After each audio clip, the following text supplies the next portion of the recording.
You gotta reckon everybody be listening. You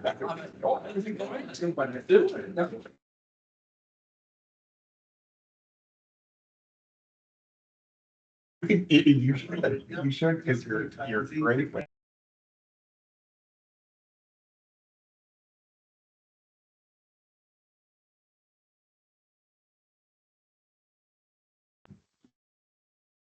All right, gentlemen. Everybody, please stand for the Pledge of Allegiance. I pledge allegiance to the flag of the United States of America and to the republic for which it stands, one nation, under God, indivisible, liberty and justice for all. Morning, everybody. Morning, Mr. Chair. Morning, morning.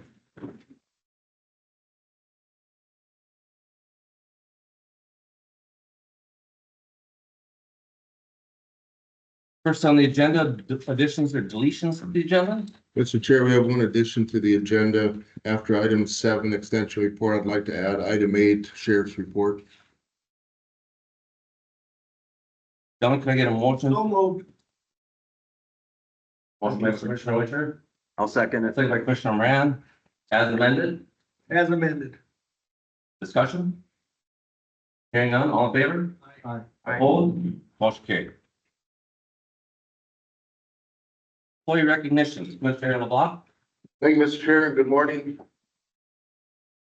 This is one of the best days of the quarter here and one of the better days here for Morrison County, and I'm grateful for this opportunity to come before the board today and recognize some of our exceptional employees.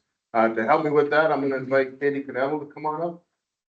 This morning, Mr. Chair, members of the board, we're going to recognize the Child Protection Unit within Morrison County and for all their efforts that they do here supporting the residents. So with that, I'll turn over to Katie. Good morning, Mr. Chair, members of the board. Morning. To have you be introduced and meet all of my team members. I know at least the newer ones that you've met when they start and are first hired, but there have been many others that have been here many years that maybe you haven't seen in a while. So Before Katie starts talking about all their great accomplishments and what they do, I'm going to have them come on up and stand before you. So Tanya, come on up. Cheryl. Sarah Nelson. Abigail Munich. Oh, I'll have you go right in front of them. Right on out there. Okay. Ashley LeBlanc. Casey Hines. Jeff Goose. Tasha Fortier. Kim Desert. Charlotte Dietrich. Casey Becker Grant. Courtney Babineau. And Nicole Olive. And I know I'm confusing, but I'll have you face the board, please. Everybody, go up there. I'll see you. All right, awesome. Thank you so much. Katie, take it away. very good. Well, as my team knows, I put some words down, which is probably best. Otherwise, I sometimes say things that, don't come out the right way. So my team here consists of 1 children's intake worker. I have 3 staff who do primarily child protection assessments and investigations. I have 5 staff who primarily do child protection case management. I have 2 that do adoptions and 2 case aides who kind of keep us all running smoothly.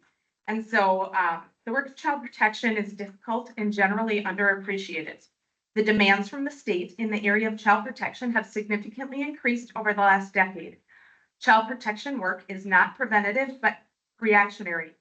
Because the work is not predictable, it requires staff to be available to respond to new reports of maltreatment, placement disruptions, and demands from the court, often without any warning, and which requires them to work late into the evenings or on weekends, taking time away from their own families. The last 6 months have been particularly challenging for the child protection team, as there has been an influx in sexual abuse and serious physical abuse cases. These cases require significant, lengthy interventions and services, and unfortunately, the demand for these services is greater than what our community providers have openings for, which requires members of the CP team to have to fill in the gaps. There has also been a significant increase in the number of and intensity of volatile residents who accost the team on a regular basis. Despite all the negative and stressful parts of their jobs, the members of the CP team show up every day with compassion and commitment to ensuring safety and supporting families.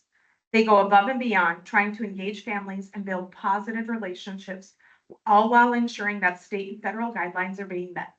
Their diligent and detailed work, as well as their passion, is admirable. And I certainly might be biased, but I don't know about a harder working bunch and a more dedicated bunch here in the county, and I'm so proud of them. Thank you, Katie. Yeah, round of applause, please. Mr. Chair, if I may add, this is one exceptional group that does some tough work out there. It's largely thankless, they're behind the scenes, and I could probably share stories about each of them, but you know, I think one that stands out is with Jeff, and I was upstairs in the attorney's office or in the courts, and they were trying a case, and there was a young lady, very, very young, that was needing help to be protected from the assailant that was on the stand. And Jeff was up there giving testimony, being asked by our prosecuting attorney to help put this man behind bars. You know, that's real life that's happening here. This is the team that's out there protecting those young people, and I couldn't be more proud or grateful for that. So thank you each for all that you do. One of Morrison County's values is striving to understand. And I can't imagine a group that doesn't attempt to strive to understand what these young people are going through and how they can best support them. And one of our imperatives is a resident-centric structure where we adopt our practices to the needs of those we serve. And again, this is a large group. We don't typically do that as in general here for Morrison County, but you know, in talking with Katie and Nate, I'm sorry, everybody, thank you for being here and supporting this morning. It just needs to happen. And we need to take time today to recognize them, all the work that they do, and to show our great gratitude and thankfulness. So with that, I'll turn it over to the chair and anybody on the board that has questions, and then we'll present the certificates and take a photo. Thank you, Mr. LeBlanc. Gentlemen? Comments? Mr. Casper? Thank you, Mr. Chair. To each one of you, thank you for what you do. A lot of it, like our administrator, Mr. LeBlanc, has said, goes unnoticed, but the Lord doesn't miss it. Thank you for being there for these little ones. They need a shoulder sometimes to cry on and your hand of protection. Thank you so much. God bless your efforts. Mr. Winter? And thank you, Mr. Chair. Again, what's in front of, this is me. You guys take care of guys, girls, take care of the most vulnerable that we have in our counties, in our state, and of course, the whole United States. But what you do is you're taking care of our future, because they are our future, our vulnerable kids, everybody. So you guys do a great job and keep up the good work. It's just amazing what we have here in our county. You know, we're what, 30-some thousand people, but still they're out there, and they say you're those silent ones that no one knows about, but keep up the good work. So again, thank you very much. Blake? Thank you, Mr. Chair. Number one, I'll say that I hope maybe this helps start a trend. I think myself as a commissioner and I'll maybe go on a limb and speak for the rest of the board. I think it's important that we have that opportunity to see these groups of employees within our organization. Many of you, I probably have only maybe seen once or twice before, throughout the workings of the organization. But I think it's important that we get to put, literal faces with the efforts that's going on out there. That as Commissioner Casper says, a lot of these things are happening. The work that you're doing is not necessarily seen by the majority of the public. I'll just say the word thankless was mentioned twice by others who've spoke. I want to make sure that you all understand you're not doing thankless work.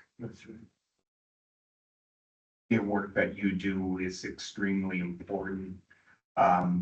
There's a reason a lot of this doesn't become seen to the public because you're dealing with things that,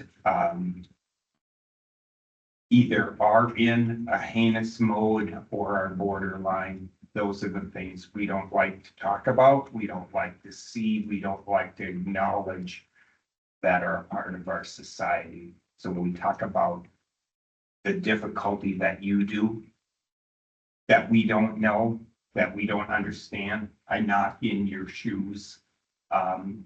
Sometimes I think maybe the best thing I could do would be ride one day with one of you to see what you actually have to go through to educate me. I appreciate everything you do. Please remember, you are not doing thankless work. Mr. Chairman. Thank you. Katie, you got a wonderful team, that does a noble job, tough job. It's always tough seeing vulnerable children being abused or not treated fairly. So you guys have trauma too, seeing this, and I hope, there's resources available for you too. I know you guys have each other's back and that's great, and I know Katie's got your back. But we thank you for everything you do. Thanks, Chair. Thanks, Katie. Nikki, well, come on up and we'll get a photo here. Courtney. Yeah. Yeah. Casey, Becca Graham. Charlotte. You can leave it. Kim. Oh, baby. Sasha. Super. See, I got you in order here, Kate. Thank you. Thank you. Hey, You guys are important. We're not all. Plain just like Cheryl.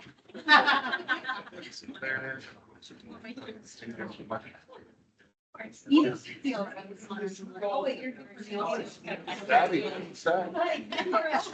I'm sure I know I'm good. Thank you.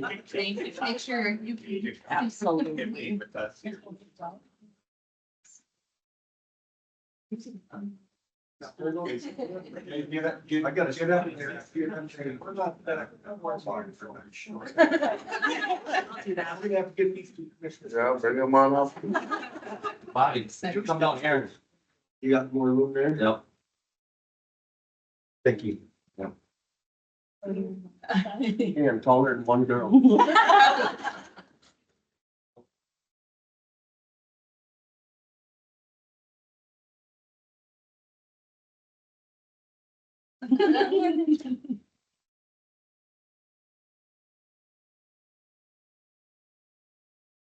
Awesome. One more round of applause, please.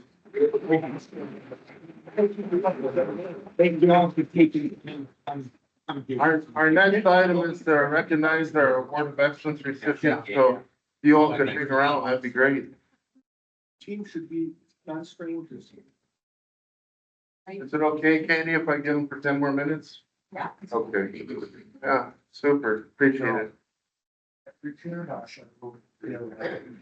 Happy.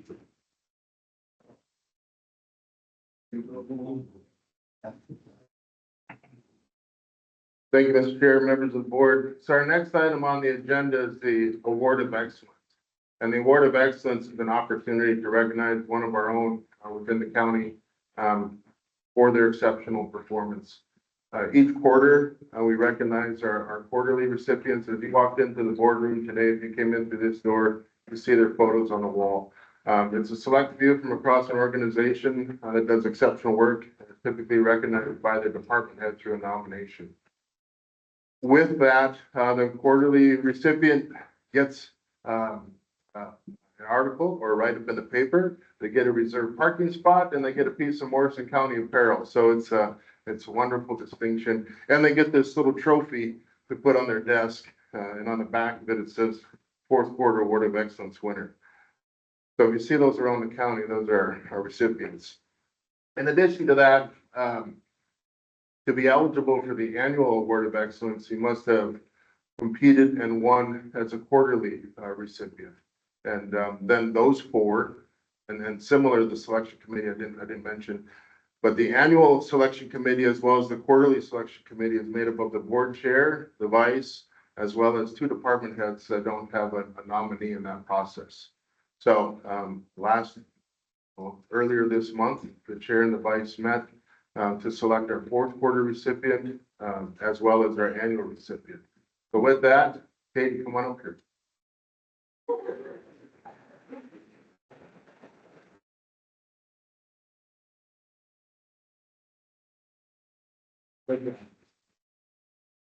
So, all right. So here's how this goes. I normally talk about these people, and Katie and I got to know each other pretty well. When Brad stepped away before Nate arrived, we got to work pretty close together. You just got done hearing, what she had to say about her team. But interesting here, this is what she had to say about you. Katie's compassion and dedication to her team plays a large role in the positive experience the Child Protection Unit has had over the years. When there are challenges with clients, staff, or others, I'm confident that I have Katie's support to work through that, and she will have my back. Katie is also able to see where she can grow as a supervisor and wants to improve in those areas to become an even better leader for her team. Our team as a whole feels that Katie goes above and beyond to support us individually and as a team. She recognizes our strengths and utilizes those to work for the best outcomes for families. She is beyond supportive and always backs us up, both in our jobs and personal lives. We hear about tons of turnover in child protection staff in other counties, and Katie is the reason we don't have that. In addition to the incredible support to her team, Katie has continuously changed and improved the ways we do our work to be efficient, comply with DHS best practices, support the best outcomes for families, and consider the cost of the county. So I tried to take like a sentence from each of y'all because it's 2 pages here, and that's pushed all together. But what you hear there is team. You hear about Katie taking care of them, being there for them, having their back, and doing what's best for our residents and the organization. So with that, Katie, congratulations on being the fourth quarter Award of Excellence recipient and the 2024 Annual Award of Excellence recipient. Congratulations.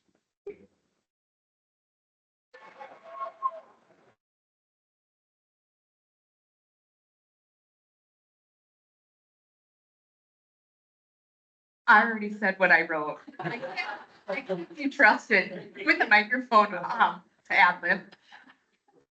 I'm just really humbled. I appreciate all of your kind words. Like I said, I have an amazing team. I'm so proud of them.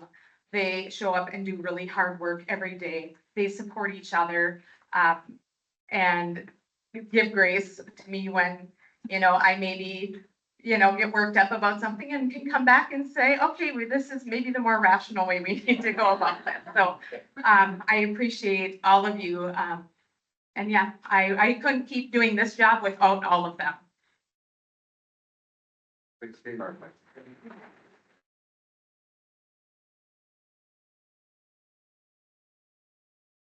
Mr. Chair. Well, Katie, that was well deserving. You stepped up when Brad left. You do a very difficult job. You have a lot of people you mentor.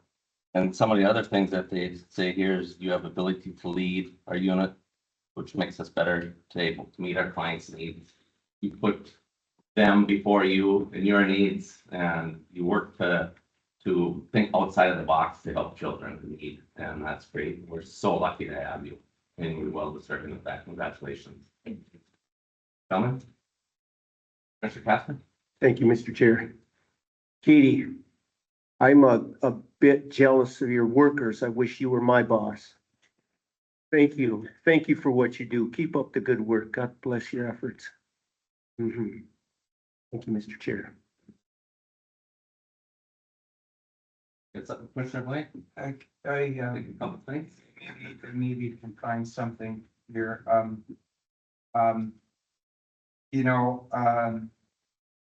I talk a lot about the key aspects of true leadership and one of those 7 key aspects of true leadership is humility, and I think, you're a tremendous example of that, for all of us, including myself and the board. There's,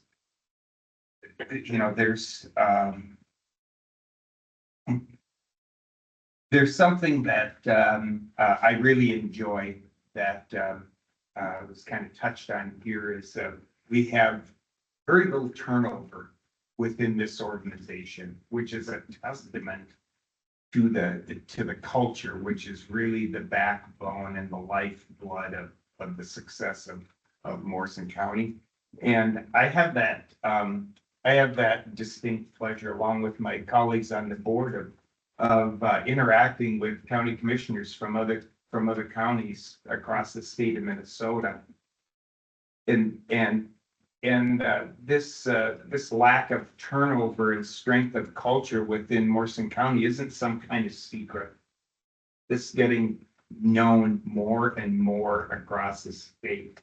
And so when I'm faced with that question from a county commissioner from another county as so how do you explain this? How do you explain this when we can't fill 30 open positions, when we can't fill 60 open positions within our organization? And of course, being a man of very few words, I just smile and say thank you and keep working hard. Impact people within our organization, and I look at you as one of those impact people. And I'll also say, in respect to the other 3 quarterly winners that we had that were recognized this past year within our organization, I look at those as impact players. They make a difference for our organization, which means we make a difference for the 33,000+ people that we serve in Morrison County. Mr. Chair, I'm going to close with this statement. When I look at the other 13 members of your team, and we read through comments by every one of them in the nomination process, and it really hit home with me the level of respect from all of your cohorts in child protection and within your division, and the extreme high level of respect that they have for you as their leader. And I'll just say this: respect is a reflection of leadership. And when you see that high level of respect, unwavering respect, and it becomes mutual between you as the leader and the people you lead, that makes a tremendous statement to me. It makes a tremendous statement for the rest of our organization. You are extremely deserving of this, and I'm glad that you're here with us, Mr. Chair. Mr. Winter? With all due respect, Mr. Commissioner Blaine, I think it's hard to believe that someone asked him a question that he was just sitting there. So it happened, But all that being said, there's a lot of great points here. You and your staff, you represent the county, and what more proud that we as commissioners, the rest of the staff throughout the whole county and here at the courthouse. We just have to appreciate what you do. And again, it's a reflection of what your staff is. I mean, you're a team builder and you're humble, like it was said. I don't know what more to say, but congratulations, and it's well deserved. Thank you. Commissioner Moran? Yeah, I am a man of very few words, so, just to touch on the leadership and respect, it's earned. And it appears to hear that you have earned it from your peers, and that's, it's something that everybody isn't just born with. And it looks like you have earned it, so congratulations. Picture? Yes. Yeah. What do we want to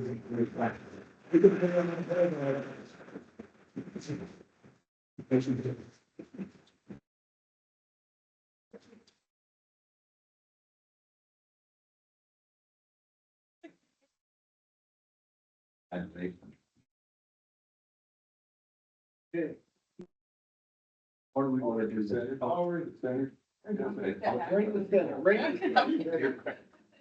Big smile out there.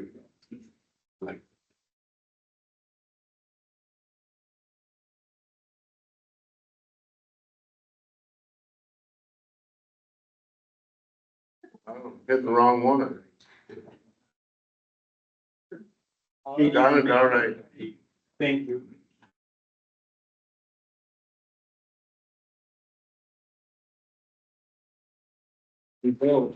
Congratulations. Last and certainly not least, we're gonna recognize one of our own, Bittersweet Day, when, one of our employees retires. So I'll ask Nate to come on up, and Cindy, please.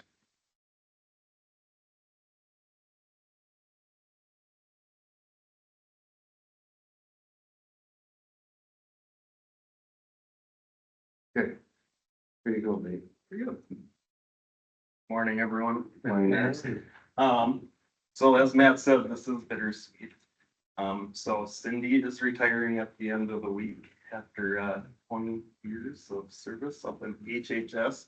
I'll start with, I was lucky enough about 12 years ago to meet Cindy through meetings in Brainerd on housing topics. And so we exchanged emails, and she was one of the first to reach out to me after I accepted the position down here. And so I've known Cindy for quite a while, and it's been a pleasure. I think her knowledge and passion for the work and just the way she handles herself. She's always the person at the team meetings, bringing the laughs and bringing some of the fun. And she'll always have some footprints here, I think. So we appreciate that, and thank you, and we wish you the best in the new adventure. Yes, Cindy, congratulations, and thank you on behalf of the county staff and leadership here.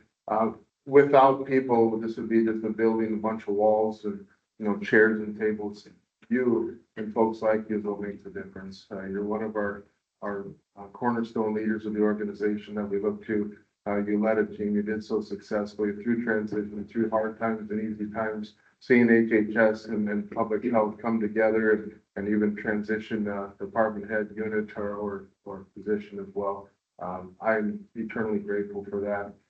I want to wish you and Ron the best of luck. I knew you indirectly, I guess, sorta. I talked to my mom this weekend and I asked her, what are your plans? She said, I'm going to Ron's retirement. Well, my mom worked with Ron at APES there, and Ron, I think, over 40 years. And she said, he's retiring Friday. I said, I think Cindy's retiring soon too. All the same day. So congratulations, you've earned it. Now it's time to enjoy it. So, very, very small token of appreciation on behalf of the Board of Commissioners. We have this print for you. I hope you and Ron have a place that you can show it with pride. It says, thank you for your dedication, service, and making Morrison County a place that our residents are proud to call home. You will be missed. It's signed by the commissioners, and it says Cindy Bajan, 2004 to 2025. Congratulations.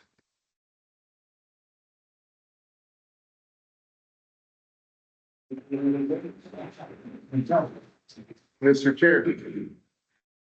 Well, Cindy, you're gonna be missed. We want to thank you for the years of service you committed to the citizens of Morrison County.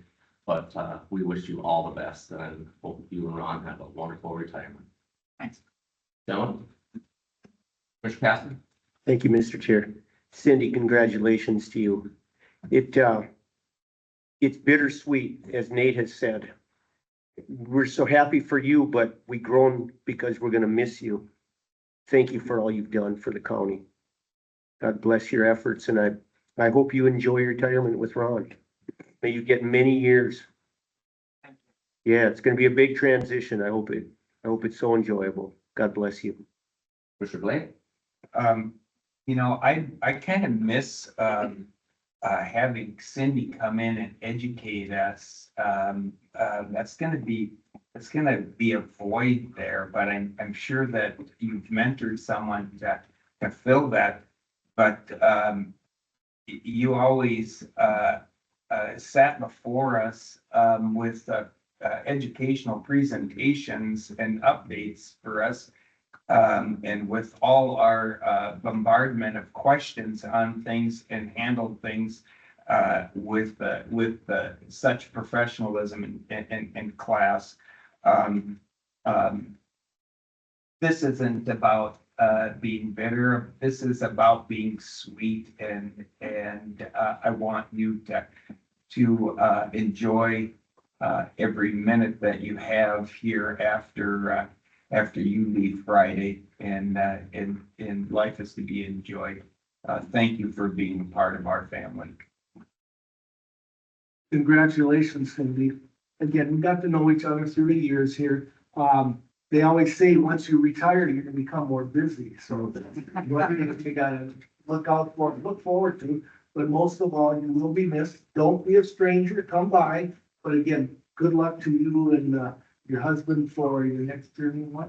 Thank you. Want a picture taken? Yes. Yes. One last thing I gotta ask you, Yes.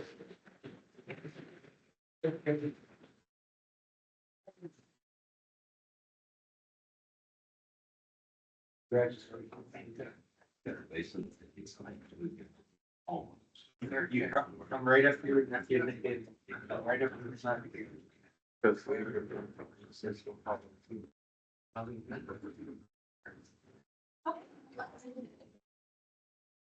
Yes.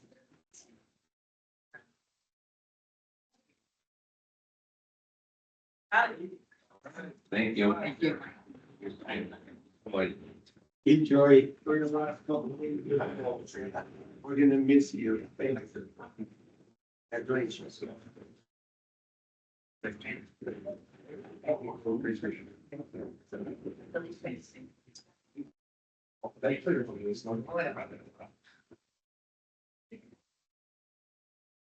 Thank you, man. thank you.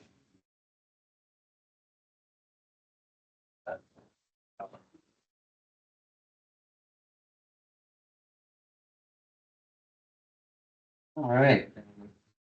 Next on the agenda, is the consent agenda. Anybody need anything removed for further discussion? Mr. Chair, I'll make a motion that we approve the consent agenda as provided to us. Motion made by Commissioner Blaine, I can second that. second by Commissioner Casper, discussion. Hearing none, this is a roll call. Commissioner Blaine, Aye. Commissioner Casper. Aye. Commissioner Winter. Aye. Commissioner Moran. Aye. Myself, Commissioner Lemire, aye. Motion carried. Next on the agenda, Health and Human Services report.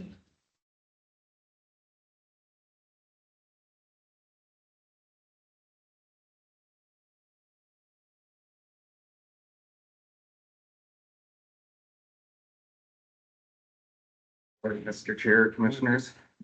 Before I kick us off here, well, we should do the drill, I suppose, first for the record. Nathan Bertram, Health and Human Services Director. Good morning, Kathy Lang, Habitat for Humanity of Morrison County. Okay, now to jump us back here. So originally this morning, we were gonna talk our state affordable housing aid, and we had RFP'd that out in November, and we had two responses to that RFP. Yesterday afternoon, I got a written statement saying that the other applicant, the HRA, was stepping out of the application or the proposal to focus on other priorities. And so instead of having discussion about two different projects, I will give us the brief rundown of kind of this affordable housing aid, and then I will share with Kathy, or kick it over to Kathy to talk about her project and answer any questions you may have. So with that, state affordable housing aid was established by the legislature in 2023. They certified the first 2-year amounts, which were just a little bit over $112,000. And so for this fund, we have $112,000 sitting that we put out to an RFP to the community for their response for different housing related projects in Morrison County. I will note that the 2025 amount has been certified at this point, and that has has dropped significantly, excuse me. And that is 49,000 for the 2025 year amount. And so when we get to the end of this year, we will look at doing another RFP and pushing that to the community again in a similar practice. With that, Kathy and Habitat was one of the respondents to the proposal put out to the community, and I will let Kathy share a little bit about her project. And one thing to note too, they did receive our last year's funding at Habitat as well, so they had $112,000 starting at the beginning of this year to work on community projects. Thank you, Nate, and thank you, County Administrator, Mr. Chair, and Commissioners for allowing me to present a new project. And I do want to update you on how we are spending the $112,000 that we received last year. This money has been a game changer for us. As you know, housing affordability is challenging, especially to the target population that we are serving. We've had 13 applications this year, the most we've ever had. They all 13 deserve to have a home. And so right now our family selection committee is fine tooth combing those applications. Typically we do one house a year. However, last year, since we were the recipient of the SAHA funding, we put an aging in place program together, which allowed us to serve an additional 4 households. So I'll just give you a breakdown of what we've spent since May of 2024. We have remaining $26,776. We've actually spent $85,265. So we're on target to finish our contract at the end of the year. So in the categories that I presented last year, so far on land acquisition, we've spent $34,018. And the reason we own 2 lots, those 2 lots were not quite buildable yet. We were waiting for free fill. One of the lots needed 700 yards of fill as it was a little bit low. And then the other lot had a drainage issue with heavy rains. It seemed to have a little pond. You could use it as an ice skating pond, but the owners chose not to have that. So we had to install a French drain in that. So $34,018 was spent on land. Our aging in place so far, we've spent $12,786 to date. We've served 4 families. We currently have 2 other families that we are serving currently. And the remaining balance, that $26,000, will go to that program as well. And our gap funding, we spent $20,525. And just to give you a high level overview what gap funding is. So since our policy is to sell at appraisal to keep our organization viable. So appraisal costs are in the $300,000. And when you have a family that can afford only $250,000, so we have to fill that $50,000 gap. And if you have questions on that, I can certainly explain that more. So that's kind of a high overview of the spending for that. So I'm really excited about our project this year. So we've been talking with our board of directors, myself, and the school board have been talking about having a project whereby they have 2.9 acres of land right across from the high school, that U-shaped driveway. And they want to send their carpentry class over to build homes. It's a gravel parking lot, half of it is that. And there is some trees in the back, but anyway, what they want to do is introduce more of the high school carpentry class to the trades. So this will have a double impact on advancing the trades we have, and Morrison County can take the lead and have a school build where there's no transportation costs. They can walk right across to the classroom. Our construction manager is excited to work with the school and have those students, look at the electrical plumbing, or the electrical and the plumbing trades along with the carpentry. So what I'm proposing for the, this Saha funding this year is to purchase the land from the school. And we would do that, the value of the land right now on Beacon is $46,000. Mr. or Superintendent Johnson is currently going to meet with his finance committee to iron out some more details with the school. So, what we have so far is $75,000 for the land, for surveying and for some tree removal. And along with that, another $7,000 to integrate coordination time for the students so we can, work on what works best, how many students do we need, are we working with our volunteers? And our volunteers are our bread and butter in Habitat, and we usually feed them well. So it's always nice if we get donated food, which I do sometimes, but it's also, charged back to the house. But if we could take and put some of that money towards food, that would be wonderful.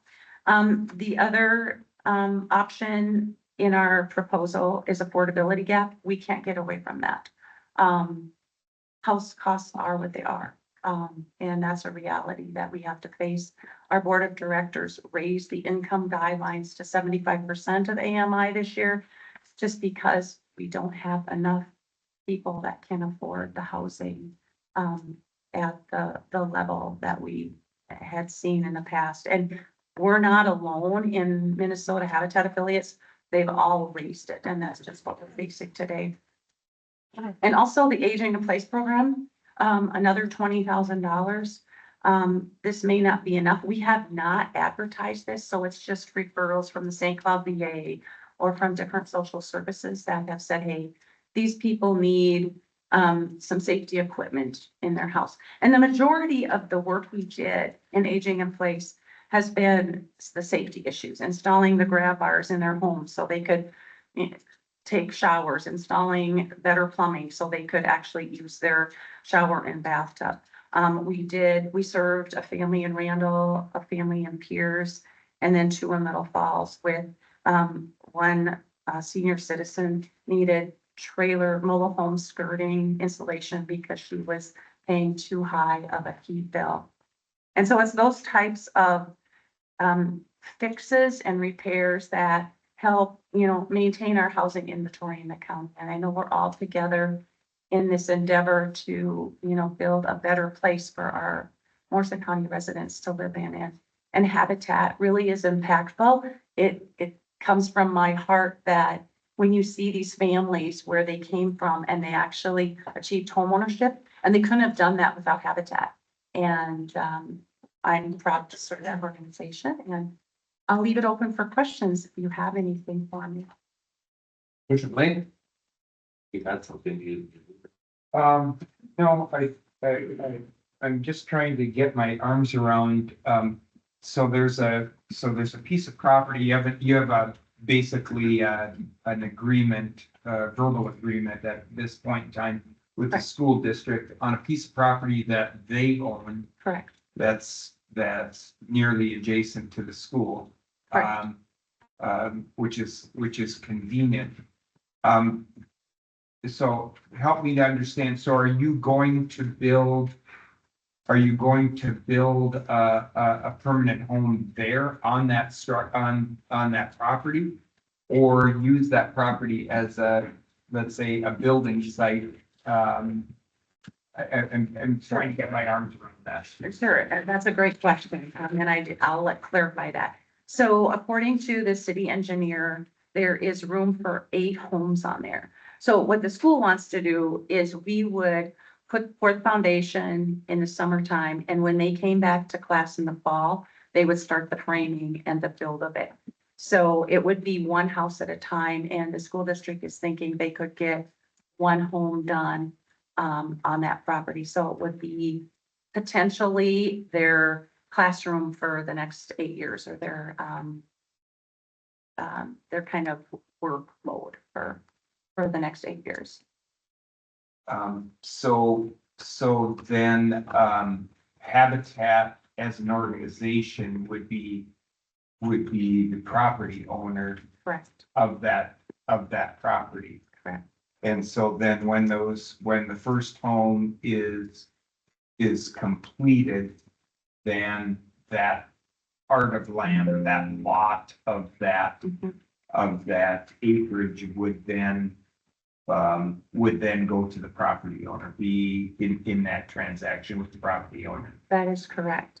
So how we do that at Habitat is, so if Saha Funds could pay for the land right now, that would be an in-kind gift within the homeowner. Once we close on the home, it would become part of the price because we have to sell at appraisal, but it would be part of their forgivable loan. So how we structure loans at Habitat is we determine their affordability factor. That's their first mortgage. Then they have a second mortgage that's typically forgivable, but we've often had to put on a third one as well, just because of the nature of the housing market today. Okay. One follow-up question, if I may, Mr. Chair.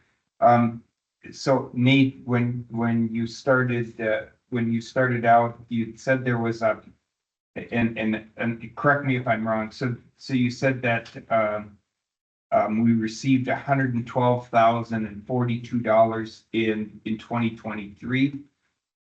So that was the initial receipt that Morrison County received at that time. And then you said in 2025 that the allotment that the county received had dropped significantly to 49,000. 2024, where is that revenue, and what was that revenue?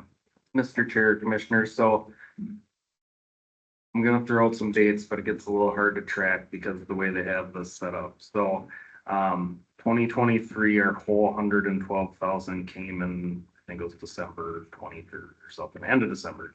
2024 then came July, we got half, and December, we got the second half.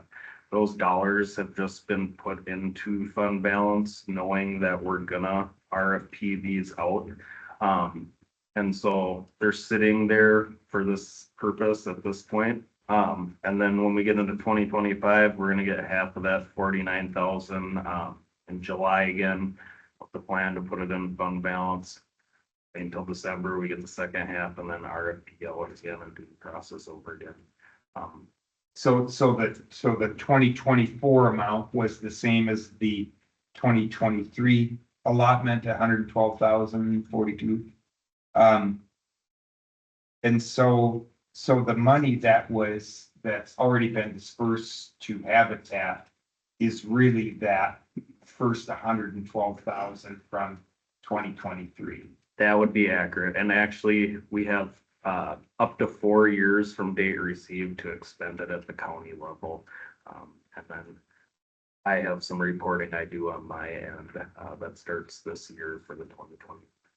So lots of weird timeframes with this to kind of keep tabs on and try to lay out. So hopefully I'm doing okay explaining that. No, I think,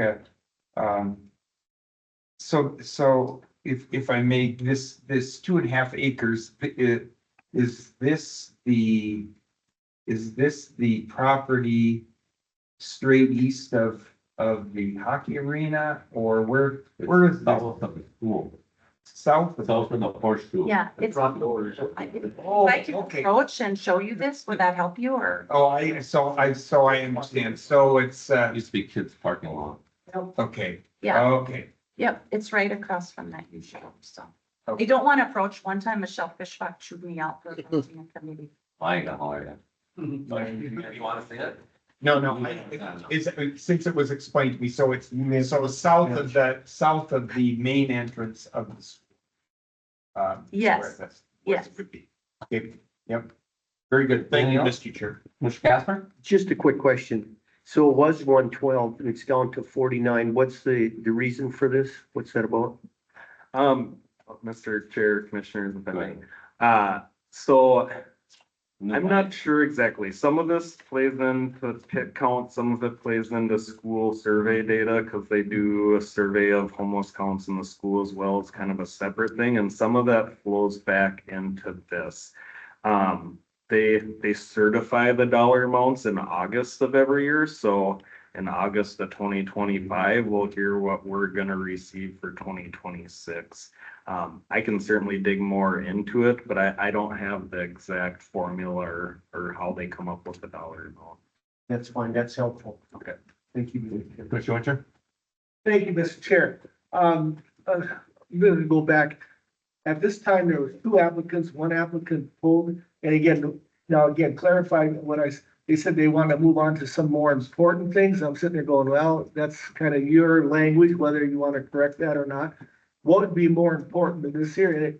Or is this money, is it like is there a match in there from the county or something like that? Could you explain that? And I got a couple more. Mr. Chair, Commissioner, so I apologize if I said more important. They had other projects that they wanted to focus on and I don't know all the details of those projects. They would have been overloaded. If they would have got Yeah. this, they would have. That was kind of what I had got in the letters. They had other projects they were focusing on and at this time they're withdrawing from this. So if they went to withdraw and they could have, we'd have probably split it. It would get just a comment. Potentially. So my next question is, and I am a Morrison County nut, okay? I'm always for Morrison County residences, for everybody that lives here. Moving forward with these applications, we have 13 applications. Are they required to live in Morrison County, maybe for 6 months, a year, rather than maybe, you hear about people moving here for 6 months or a year, and then they put the application in or whatever. Are they local families that've been here for a long time? Thank you, Commissioner Winter, for that question. Yes, they are required to have at least lived in Morrison County for 1 year. And I'm looking back at all the families we've served, other than a couple that have moved for different jobs, that has been one person. Out of the 25 homes we've built, they've all stayed here in Morrison County, so. And then two, you brought up by me, Yes. my last comment, Mr. Chair, is that you stated that, housing, you're right, is getting expensive due to jobs and all that sort.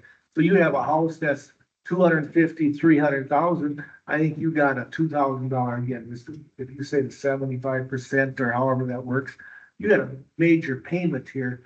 And then you stated that there's 3 lien holders or something like, I don't know how you meant that, or 3 mortgages or something in that. So if you could clarify that, because when this family gets picked for this, we want to make sure they can afford that. And then my last question is, when you have these 7, 8 lots available, if I want to purchase one, can I, or are you going to wait? These are all going to be for the Habitat for Humanity, and I think I'm good with that. Very good.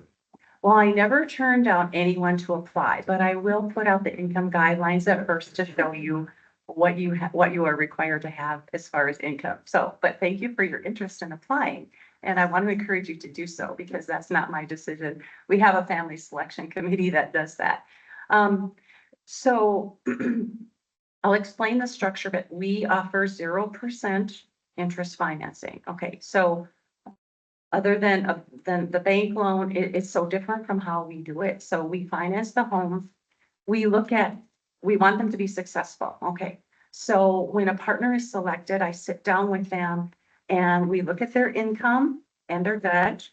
And this is what you can afford. And so that's your first mortgage because that's going to be your payment.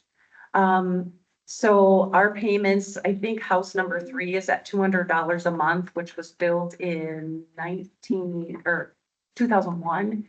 And so our current homeowner had a payment of $958 on a $318,000 appraisal. And how we do that, she could afford a $260,000 30-year mortgage with 0% interest, okay? Then we go into the gap funding. So Habitat Minnesota, who's our ASO, they offer impact funding, which comes through the legislature. And so we can get $30,000 to $40,000 as a second mortgage. That homeowner does not pay that second mortgage until after the first one's completed. The rest is forgivable as long as there's no title transfer. Because of course, we don't want people buying homes from us and then selling and getting all the equity right away. And so that's why we structure it that way. And yes, Habitat Minnesota has a lien on the home as well as Habitat in Morrison County. Thanks for that explanation. I appreciate that. You're welcome. Commissioner Moran? Years ago, school districts used to build homes on sites and move them. Was that discussed at all They do as an build, option? yes, thank you, Commissioner Moran, for that question. They build sheds. They don't build, they used to in the past build, on site. But the moving costs got too expensive. Housing has changed, the square footage has changed. It's just not a viable practice anymore. Although some affiliates, I know the St. Cloud affiliate does it. They have school builds and I think 5 of their school districts. What has stopped the Little Falls School District, I'm told, is just the fact that they don't have the space to do it. And we've talked about having them volunteer with us, but transporting them leads some liability issues. So this walking across the street to class is just very impactful. So What I was thinking is they could build it across the street and then move it, have the space. back. right, that could be their choice as well, but we are in discussion about us actually purchasing land for Morrison County residents to own a home. Sure. And then with the aging in place, have you looked into purchasing a whole homes that are down, that need remodeling instead of starting with, That's another great question. We've looked into that and honestly, the cost is about the same to start gutting a home and putting new electrical and plumbing in. And then you have a homeowner, well, why did they get a new home and I got an old home? And we just haven't gone there because of the cost. thank you. You're welcome. Any other questions? I have a couple, if I may. You spoke about gap funding within this $112,000. Is that a different method than you mentioned? You get gap funding from a different agency? Okay, so thank you for the question, Chair Lemire. Some of the gap funding comes from Habitat Minnesota through what's called their DPA. It's a down payment assistance program through the Minnesota legislature. So the last home, we did a $40,000 second mortgage with that gap funding, and the remainder we used with Saha funds. Okay. And then this aging in place, I assume this is for elderly individuals that they just need, like you said, handrails, ramps, Right, and stuff like that to keep them in their home. correct. I think that's great. I love that. I would actually stick more money into that if you can serve more people, with less dollars, I would think, but that's great. I really like that. We could absolutely do that. We haven't even advertised it, and I'm astonished at the number of senior citizens living below the poverty level. I'm like, how are you doing this? So, and they just want little things, like they have old flooring and it's old carpet that they're tripping over, and they need handrails to do their laundry downstairs for safety. So I 100% support that. Would be great. okay. And collaboration with the schools, I think that's awesome too. So good work on that. Anything else, gentlemen? Mr. Chair, if I may. Go ahead, Commissioner Blake. Two quick questions, on this parcel of land, is it, and maybe this is not a practice of Habitat, but, the feasibility of multifamily housing versus single-family housing. Habitat does not engage in that. Is that correct?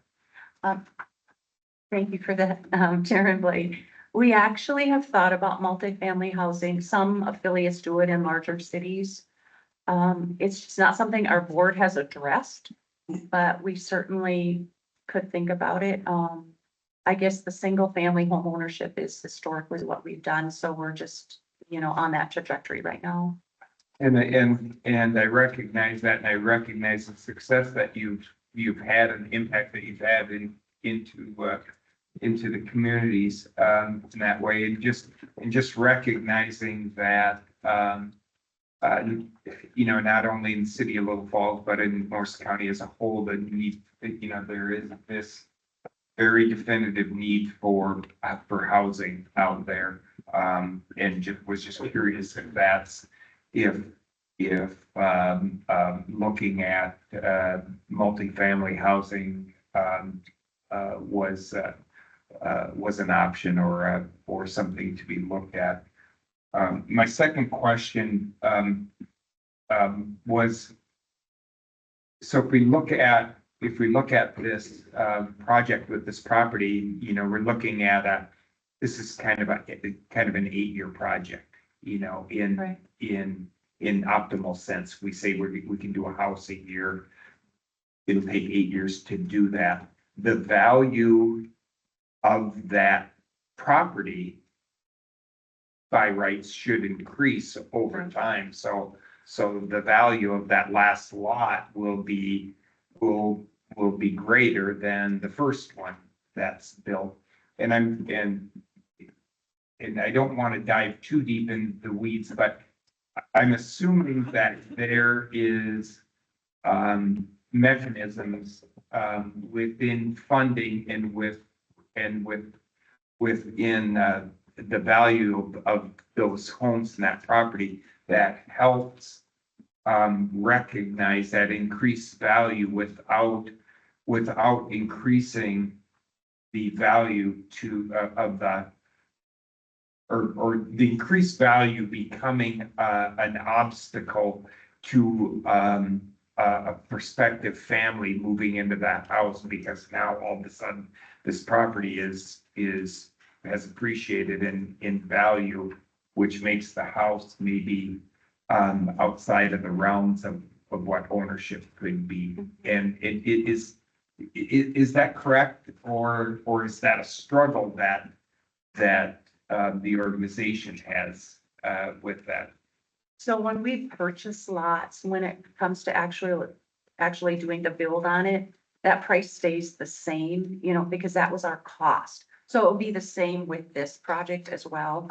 So if the lot we buy from the school and it's $8,000 a lot, it would be part of the house cost. Okay. So which is perfect. So then it's actually a tremendous benefit to the homeowner, to the family, because they are getting some instant equity that is perceived rather than on the front end as an additional cost. Exactly. Fantastic. Mr. Chair, thank you. Any other questions, gentlemen? Mr. LeBlanc? Thanks, Mr. Chair. In preparation for today's meeting, we initially had two proposals to come before the board with the intentions of allowing the board then to take time and consider those two proposals and take position. With one of those dropping out, I would offer to the board, you could take action on this today. And the action might be allocate the 2025 Morrison County SAHA funds in the amount of $112,042 to Habitat for Humanity for use in eligible housing projects. If the board is ready for that action, for your consideration. Mr. Chair, Mr. LeBlanc, would that be, you had mentioned that that's the 2025 funds, would that? That we received in 2024. Okay, thank you for that clarification. Gentlemen, I think there's no reason to postpone this vote. There's only one that's put in their application, so I think we'll move forward with this. If So I may, Mr. Chair, I'll make a motion with the administrator said in his explanation of the He motion. did a very good job. Motion made by Commissioner Winter, I can second that. second by Commissioner Casper. Discussion. Just roll. Roll call. We have discussion after the vote. No. Second. Discussion. No. Yep, Commissioner Casper? Yeah, my question is, Kathy, so it sounds like, thank you, Mr. Chair. Absolutely. So the discussion has been so much pointed toward the high school kids or the students working on this project. Right. Will you also take us on to help the public to come and help? People that have expertise in building, not myself, but people that have expertise to step in and work as well like you have in the past. Absolutely. We'll still be using our volunteers. So I want to just give a shout out to Wabash last year. They sent 31 of their employees to help build House 25 or House 24, excuse me. And it was beautiful. They all had skills, and our construction manager was elated because he could just, this is what we're doing. And they are ready to help again this year as well. So that's part of the coordination. Maybe the students want to work side by side with our volunteers. let's promote a little volunteerism in our community as well. Wow, that's great. Thank you. Any other comments? Guys, speak. You want to come up and state your name and what you're here for, Bill? And Here, I can hear you. Yeah, go ahead. Bill Osborne, would the motion be to include the 49,000, not the 112,000, because 112,000 was voted on last year and approved? This, But the motion this, should vacate for 49,000? this year's for 112 again. Next year will be the 49.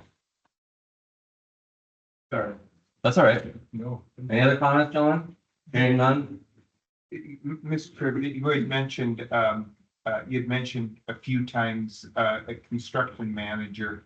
Is that, a professional construction firm or is that, an individual with construction background? Can you comment on that? Yes, he is an individual proprietor with a construction background. He runs his own construction business. He does other jobs as well as work for Habitat, but he is a paid person. Fantastic. Anything else, gentlemen? This will be a roll call. Commissioner Casper? Aye.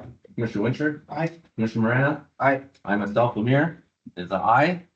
Commissioner Blaine? Aye. Motion carried. Thank you, Kathy. Thank you, Thank you Nate. so much. Thank you, guys. Have a great day. Gentlemen, we take a 3-minute break. Thank you, Mr. Martin. You're welcome. Thank you.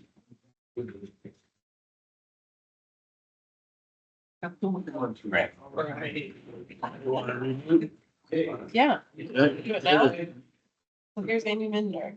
Can we, oh, she's in a meeting now. If anybody's listening on Teams, we're gonna do a reboot and I'll reconnect. Once we reboot.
Chair. As far as, okay, that's not on. 1856. So what is? Yeah.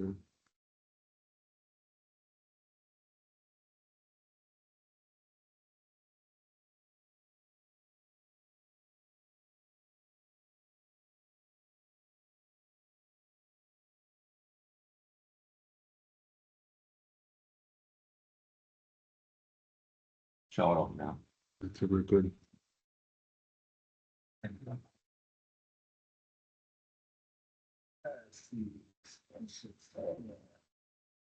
Good, Mike. All right, gentlemen, meeting will be back in order, and we have extensions. Morning, Samantha. Good morning, everybody. All right, so I'm just gonna share a quick update. So past year, I've kind of been trying to focus my work on two areas, the schools and food access. So with the schools, I've been doing my regular direct education. So for my Go Wild classes, I've taught 9 so far this year. I'm still sharing out those flyer fitness calendars on a monthly basis to encourage that physical activity component, and then really focusing the strategy on developing the farm to school program and kind of getting that built up within the schools. We just started week meeting. Our first meeting was early February. And I'm gonna work with the new local foods educator, Lauren, blanking on her last name, to work at possibly doing some local virtual farm tours. So the local farmers in the area, especially those that have been contributing to the farm school meals.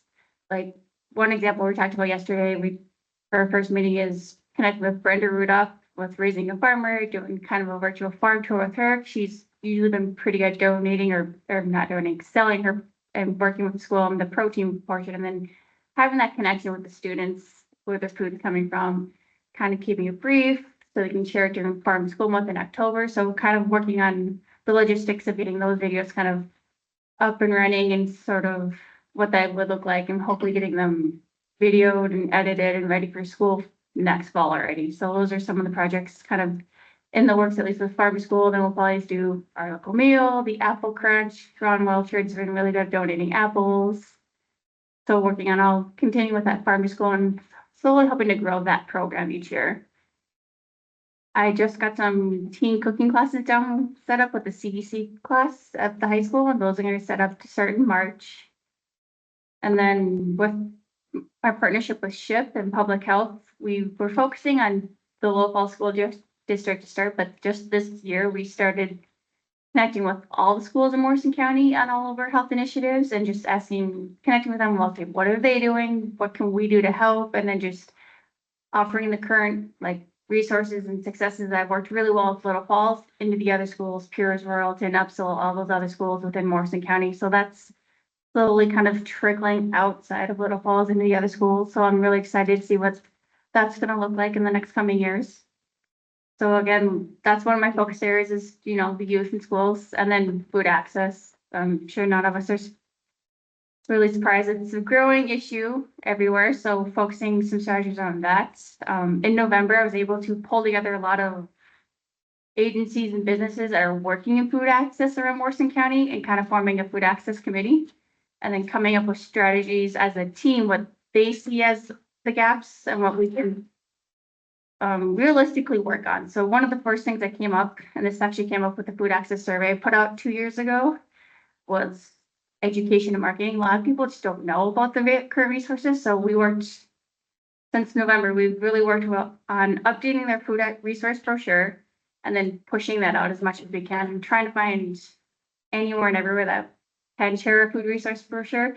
We actually do have quite a few good food resources in Morrison County. It's just a lot of the public doesn't know about it. So that's the easiest strategy, and what we hope will fill in quite a few of those gaps is just marketing and maybe looking at education and better marketing of our current resources, and then from there looking at the gaps. So the committee has actually come up with quite a few ideas that are probably maybe in a 5 to 10 year plan of how we can help to bridge some of those gaps with food access. But it's great. There's a lot of enthusiasm. I'm really excited to be working and leading on this team. And there's also the statewide food shelf survey coming out in April this year. They do it every three years. And so the next iteration is coming out this April, and it's really gonna collect a lot of food information from food shelves on, you know, what shoppers are looking for, what food shelf managers are struggling with. And that information gets piled in state road report, helps with, you know, legislation and funding and everything. So I will be helping with assisting with kind of getting those surveys collected and done. And that's going to be taking part probably, I believe the food shelf manager survey is going out this week, and then the shopper survey goes out in April.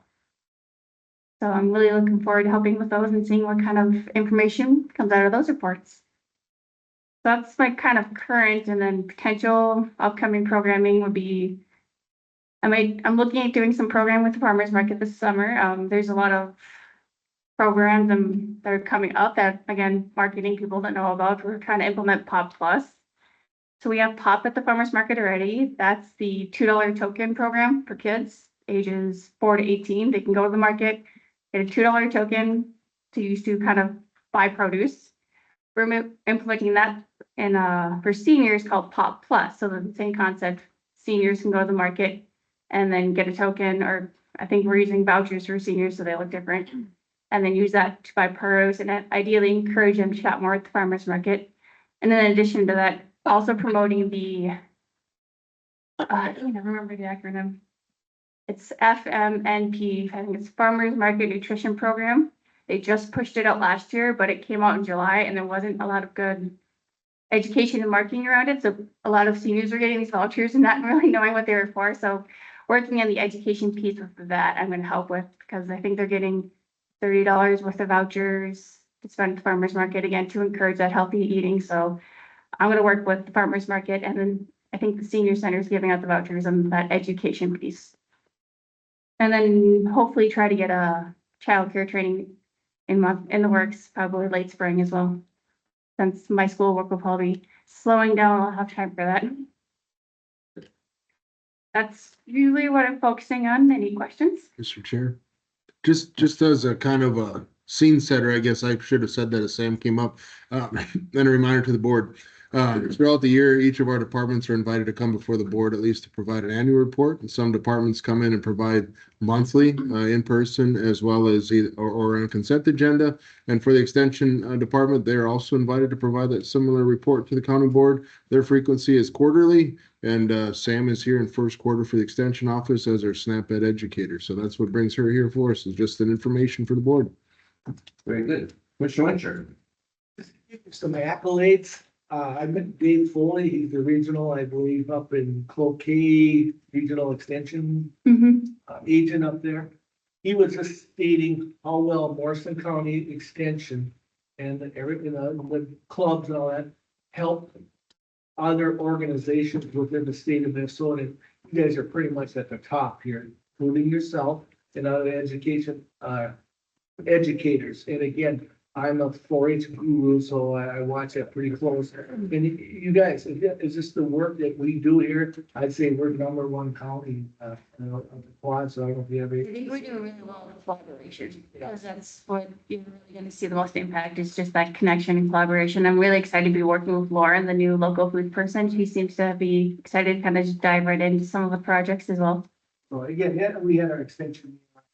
Again, just things out that the county should know what goes on for its extension, just not, the little clubs that they have, which are important. And our numbers are up for clover buds.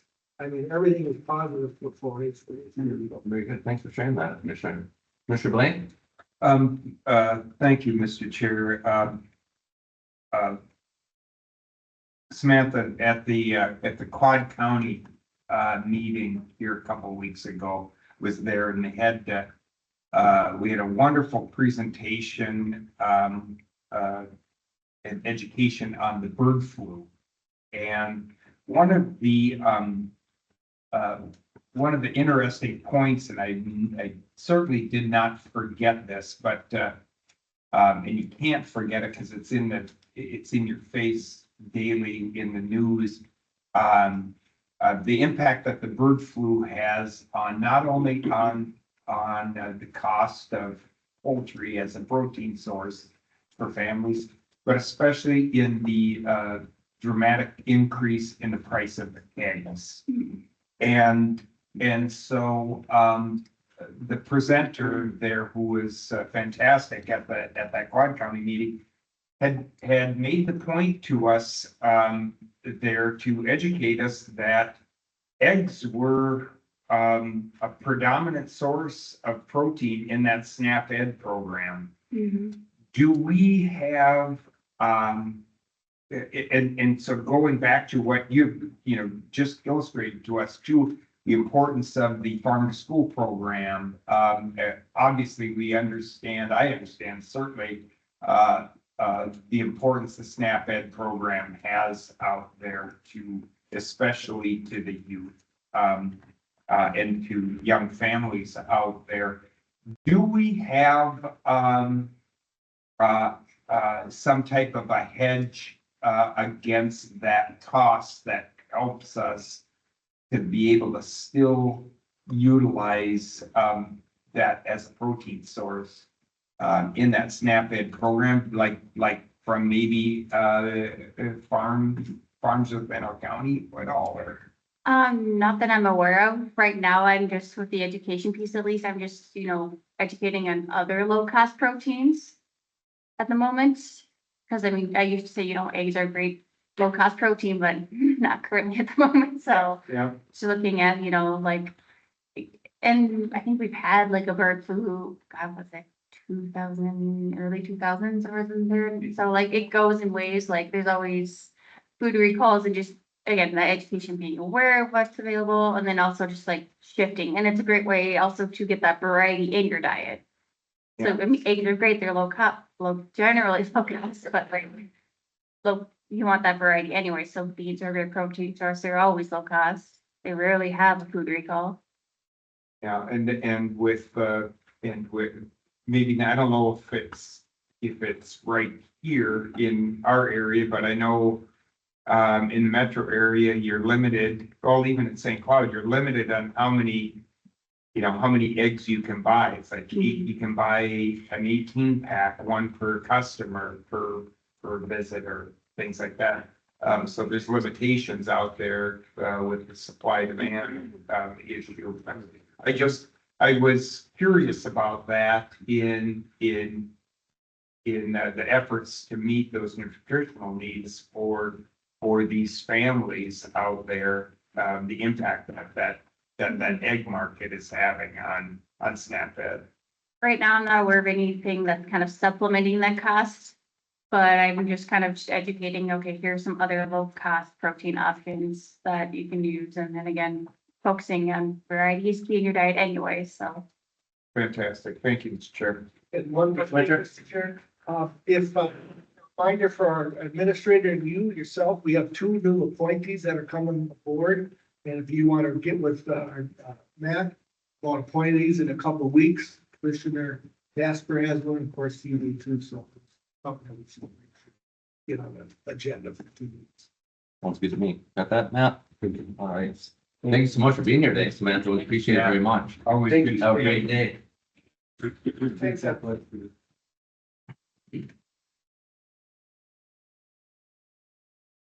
Extension report, Sheriff's Office. Someone's replacing the sheriff.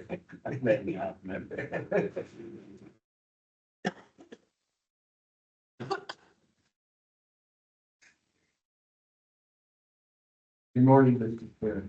Morning, Mr. Chair. Good morning, Sheriff. Jeez, that's a good catch. Go fumble. So yeah, we're gonna go over the month of January, 2025. I brought Tim Brummer with our gel programmer. We talked about the rec program, residents empowering Christ. And I believe the last time I was here and we mentioned it, I was asked to bring Tim back to give a summary of it. Tim said he wants to sit through the whole report and just do a summary later. So if you guys are good with that, let's move forward. Perfect. Sounds good to me.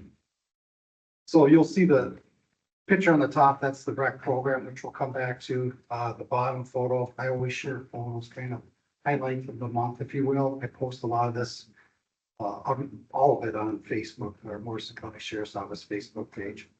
So this was Mary of Lord's School, Little Falls. It was Mrs. Strutwin's class. We got a invitation to attend. So we attended, we just kind of talked about the profession of law enforcement. We answered questions and all the students basically gave us donuts and some personalized cards. So Nice. kind of a nice gesture.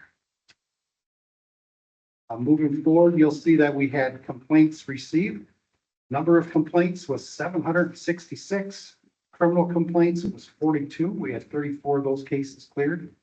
And then non-criminal complaints was 724. So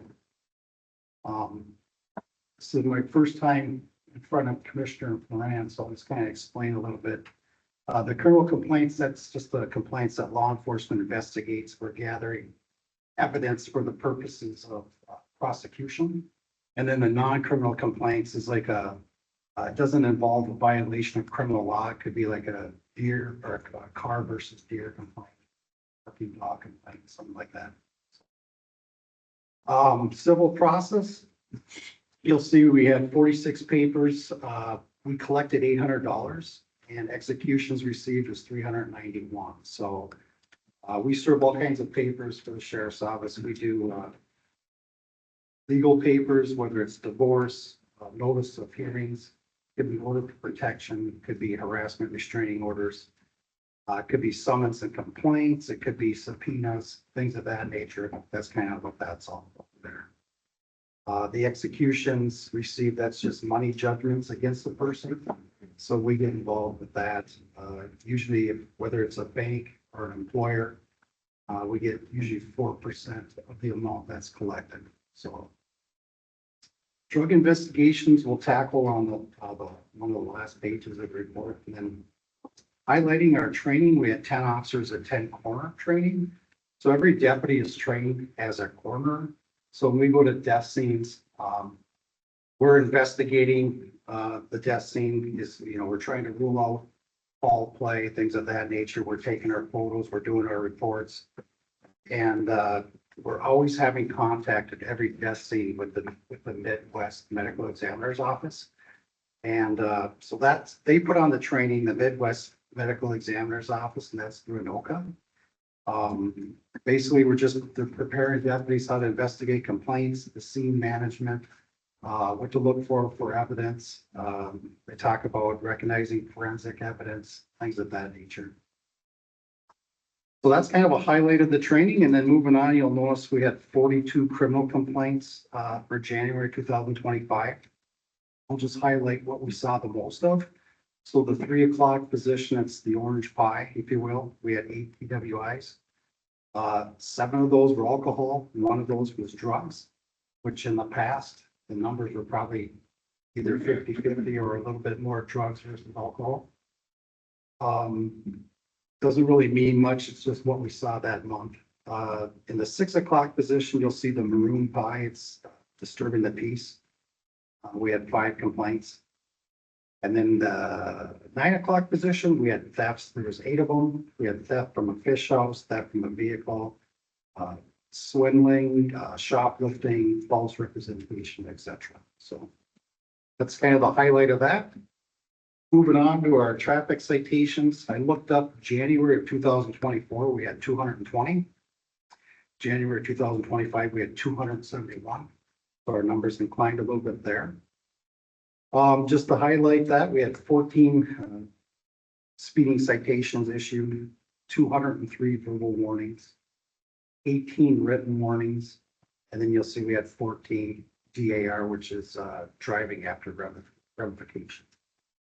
So the written warnings, you see a lot of that. You're probably wondering, well, what's the difference between that and a verbal warning? Written warnings just more about, it's more formal, I guess. It's kind of depends on sometimes the severity of the violation, whether or not somebody's a repeat offender. And sometimes it's just clarity, trying to explain on the ticket. It's a detailed explanation of what would be installed. 2-year comparison, everything pretty much gone down. From 2024, you see 2025, everything kind of went down a little bit. Our drug investigations gone down quite a bit.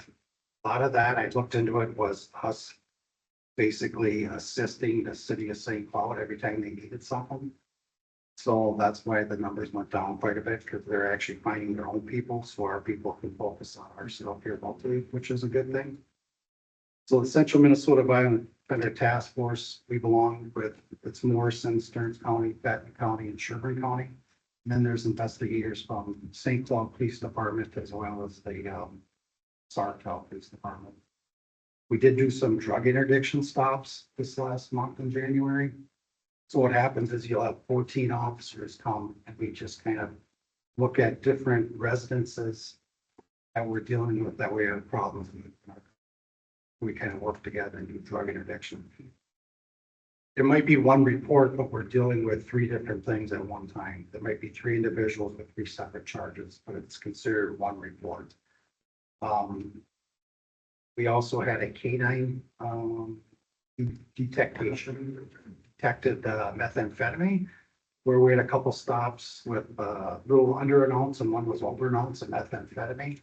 That kind of stuff doesn't go to our drug investigations numbers on the task force, but our guys do get involved and they follow up with the subjects when they're in custody. And we don't put everything public for a news release, just because if we find out that this individual is going to work with our drug task force, we don't want to release names. Going on to the jail, you'll see Morrison County, we averaged 20 inmates. Beltrami, we averaged 20. That has gone down, that average, as of recent. But our total inmates, if you count out of county inmates and the Beltrami inmates that we're housing, we average right around the 41 mark. Sentence to serve, unfortunately, that program hasn't been up and running for probably, we just don't have the individuals. It's got to be ordered by the judge and then it has to be approved by the sheriff's office. A lot of times these people are in jail and their bails are high. Sometimes they might not be able to pass the medical because they have to be able to pass medical to go out and do these projects. Tim was saying a lot of times there's hold from other counties, so they might have another warrant in a different county, so they're not allowed to go in our own company. But it's a statewide issue. It's not just here in Morrison. Monthly Huber, we had 0, although there are people that do Huber, which means they have a job. The sheriff's office has okayed for them to go to their job, and then they have to prepay before they actually go into the job. And I believe it's 2 weeks in advance. They pay $140. $140 a week, correct, or a week, okay, yep. So that number, some months you'll see some figures, other months you don't. We didn't have it for the month of January. Booking fees, we collect $20 every time someone gets booked in as an inmate. We collected $812 and there were 60 inmates that got booked. Tim was explaining to me that sometimes if this individual gets booked and they don't have money, they have $5 on them, we're taking what they got. And then if they have an account through us where someone puts money in their account, we'll seize that and try to get the full 20 at some point as well. Number of out-of-county inmates, we had 43, and we collected $35,420 for the month of January. Pay to stay, you have to pay $20, and we cranked that up to 25 a day. So now it's 25, it used to be $20 a day. So for an inmate to stay in Morrison County, they have to pay $20 a day, 25. Currently 25, It used to be 20. Yep. So typically we collect about 10% of that. A lot of these people, they don't have jobs, they don't have money, so we just kind of take what we get. If we don't get the full amount, it goes over to collections. Then they'll seek the payment at some point. That's about it in a summary. I'll answer any questions and I'll turn it over to Tim. Any question for the chair? Commissioner Casper. Just a simple question, Sean. Thank you, Mr. Chair. I see 43 out-of-county inmates. Can you tell us what it was a year ago? Do you have any idea what those numbers are doing? I can get back to you with that. I don't have it off the top of my Okay. head. I do know I'll be coming forward to the board with a new contract from Beltrami. Their contract ends, I believe, April 1st of this year. Okay. So we've been in negotiations and kind of talking about it. So we have a plan ready and we're going to submit to you, I believe, the next planning session. Oh, very good. Thank you, Sean. Thank you, Mr. Chair. Schweitzer. I like the number to 35,000 for the month. That's good for the whole year. Bringing up Beltrami, Mr. Chair, they're building a jail, right? And what is the completion of that? And again, if we get just throw that out there, please. Yeah, I don't have exact numbers, Commissioner. I do know they're in the process of building the jail. I know that they were good with a 2-year contract with us again. So I'm thinking maybe year 3, they're thinking about moving in, for completion, but I could be wrong on that exact date. But I do know we talked them into a 2-year contract and we're good for 2 more years for sure. Go first. I just read a article this morning, state prisons gonna start kicking people out and shutting down too, huh? They're falling apart and, Yeah, it's a touchy subject, Commissioner. I reviewed the same thing. So in Morrison County, we have a DOC, Department of Corrections inspector that comes through. And even though there's nothing wrong with our jail, piping, plumbing, everything's fine. We still get noted on our inspection that due to the age of your facility, start planning, start thinking in the future. And then as I read this article, you probably reviewed the same thing. It sounds like there is some issues. So yeah, I'm just trying to figure out how that works. one comment they said is that the early release for a lot of these people. And we know too that prosecutors just aren't putting people in jail anymore. That is true. And a lot of people are getting probation versus the jail time. Do you see that changing or is it just a trend that's gonna continue though? I don't know if I see it changing. I would think at some point it may. For us, we believe that it need to be accountable. If you gotta do time, you should be doing your time. But, it's some people do rehabilitate, but others need to be locked up. That's just the bottom line. Commissioner Lane? Thank you, Mr. Chair.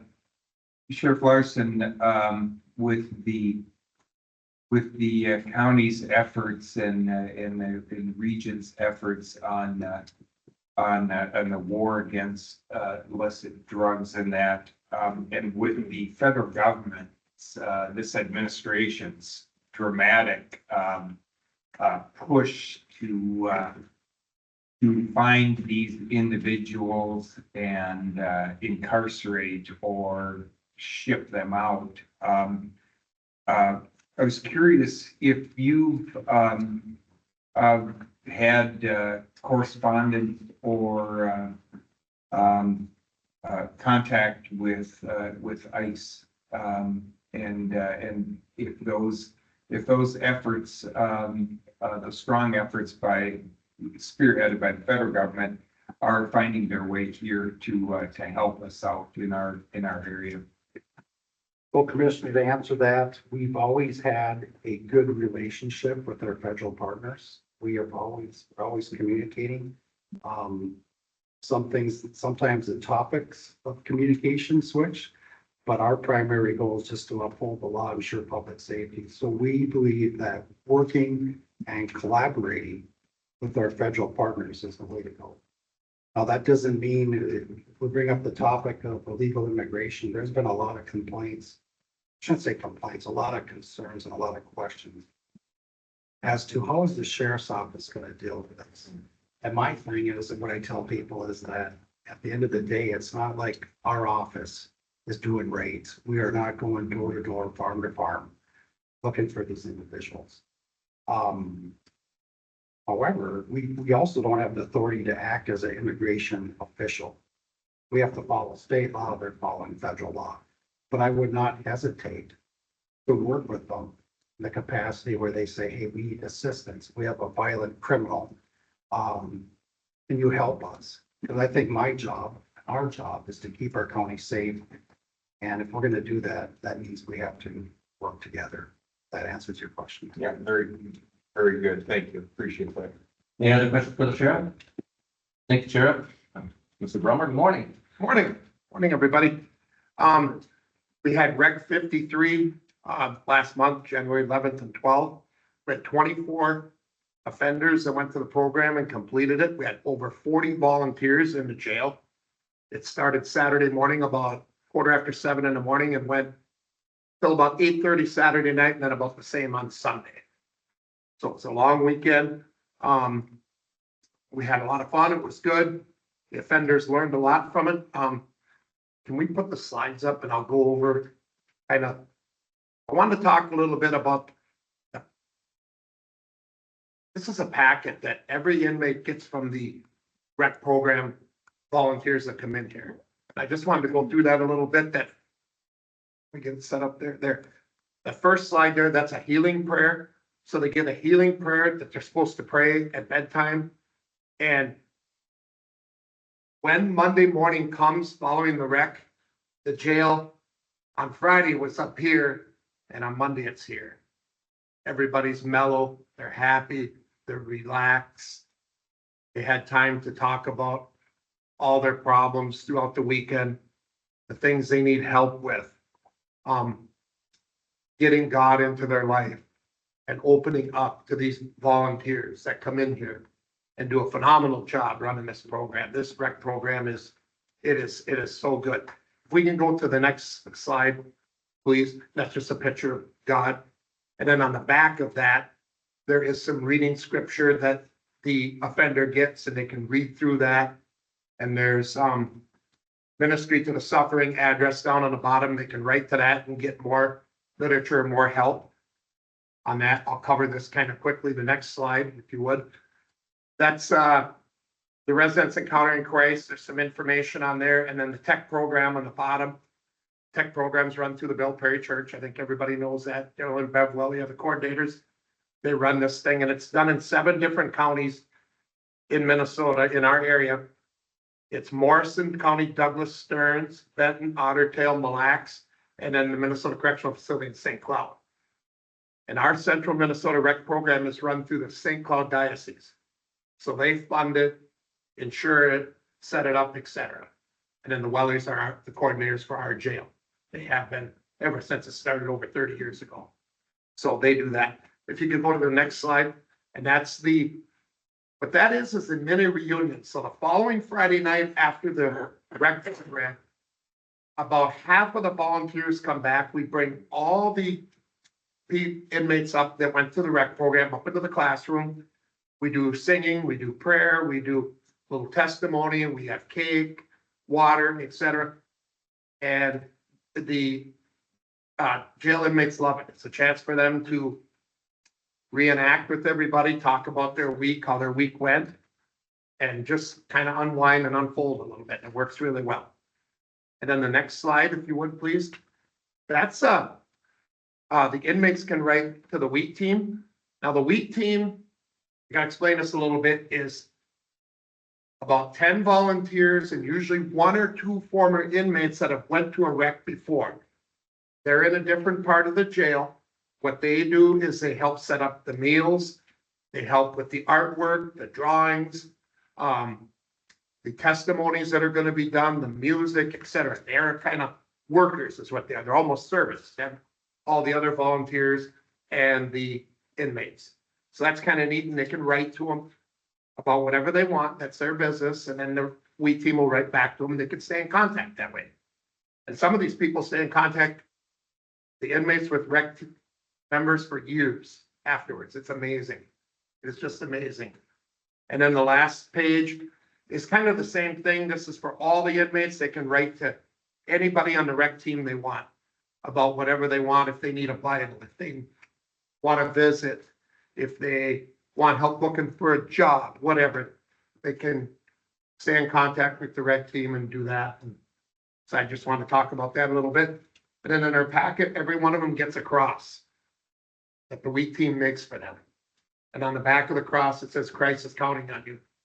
And I can go through these cell blocks 6 months later, and inmates that have went to this rec will still be wearing these crosses.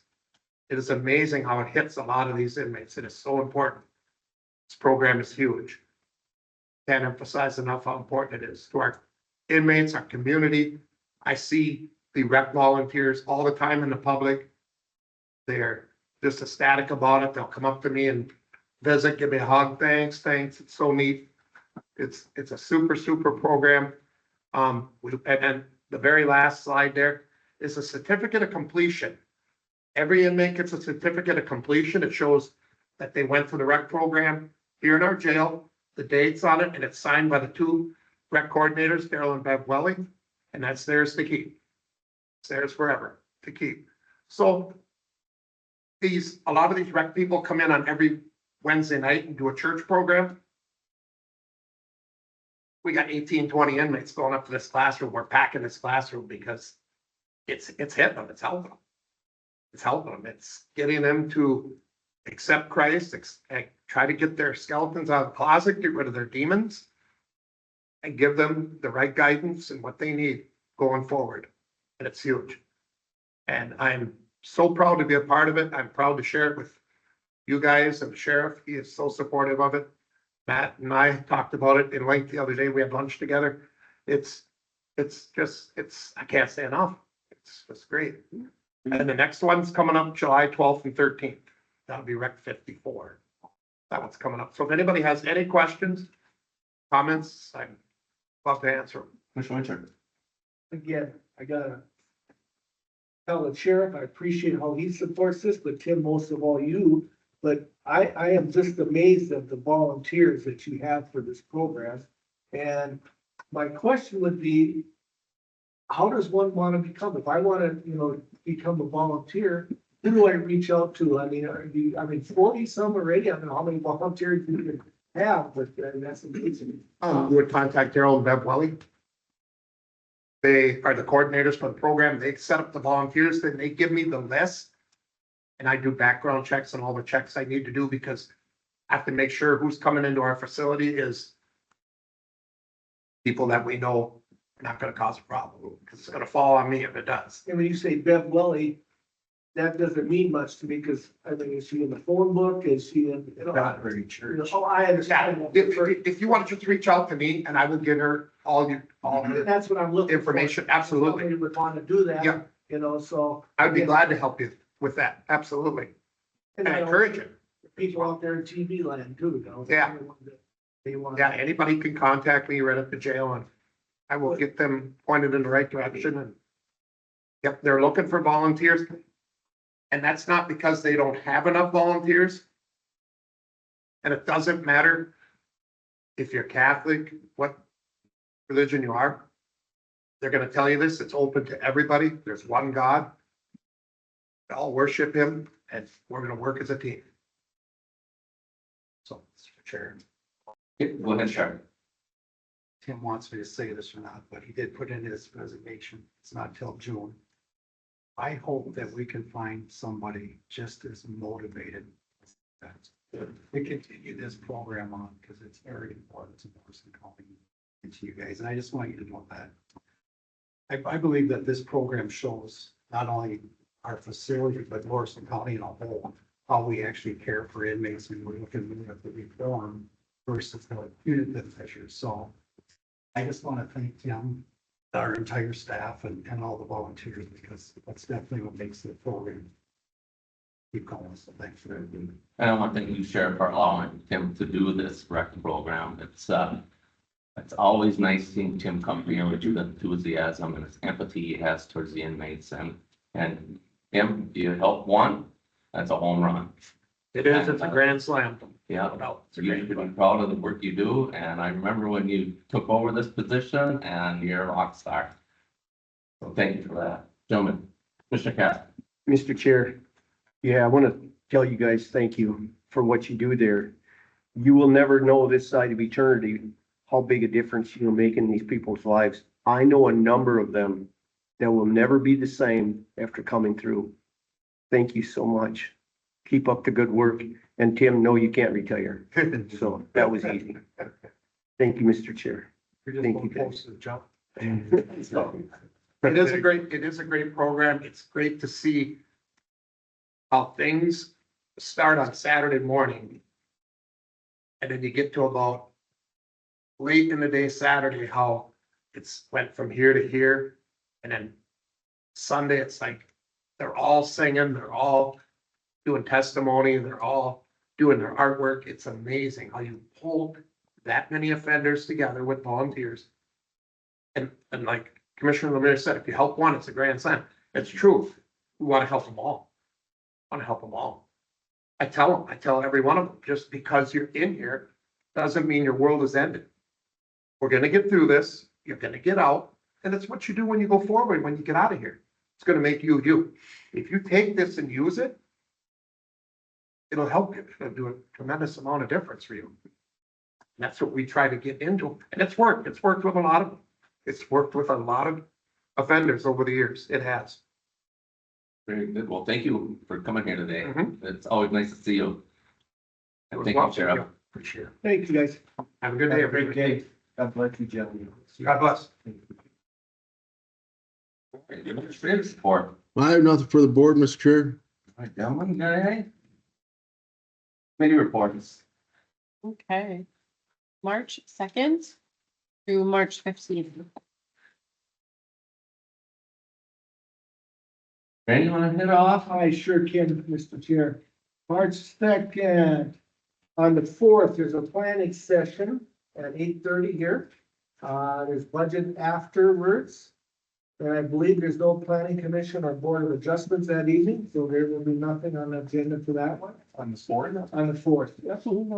It's back on. Is it? it's back on. Mm-hmm. And I tried to put it on all your calendars, share an email. Share it in another email with you, please. Yep, I can forward it to you. All right, thank you. Okay, so I looked there will be a planning commission again at 6 o'clock on the 4th. DSWAC, again, that's at the landfill, that's at 8:30 on the 7th. On the 11th, we'll have a county board meeting here at the courthouse at 9 o'clock. And I'm not for sure, it's the township's annual meetings for, they vote for, their supervisors, and the elections are on that date. And normally they start, again, among the townships that I represent, start at 5 o'clock, the voting for supervisors. They go till 8:15, so that's, What day is that? that's on the 11th. So I'm assuming if it's fine, the rest of your townships are gonna be that way too, so. Township election day. Township election, the 11th, the Tuesday. And then otherwise that, you have, what I, so far, so I'm good. Thank you, Commissioner Winter. Commissioner Moran? Monday, March 3rd, a public safety meeting here, 6:30 in the evening. And this coming, the 5th, Wednesday, there's a drainage conference in Wilmer that I'll be going to. And then if anyone's interested, this Friday, Isaac Schultz will be in Piers, Minnesota. If anybody would like to talk to state rep, the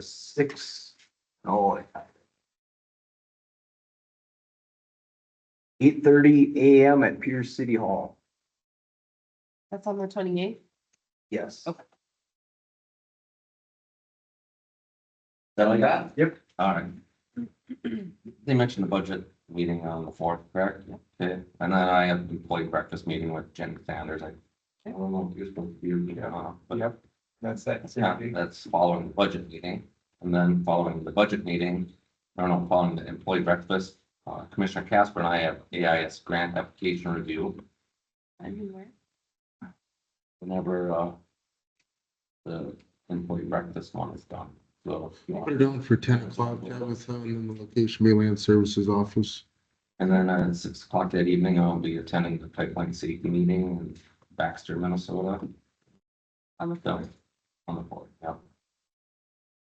7th, Tishman, 10th is a Yellow Ribbon Committee meeting, 3:30, Blue Falls Legion. So that should do it for me. Okay. Commissioner Blank, I have nothing to do.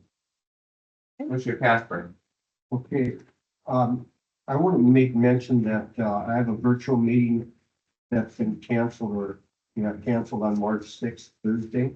Okay. So that's been canceled, and also March 11th, community development meeting, that one's canceled as well. Okay. And, on the 13th, Thursday, March 13th, at 6:30, Camp Ripley Veterans State Trail. right at the Little Falls City Hall.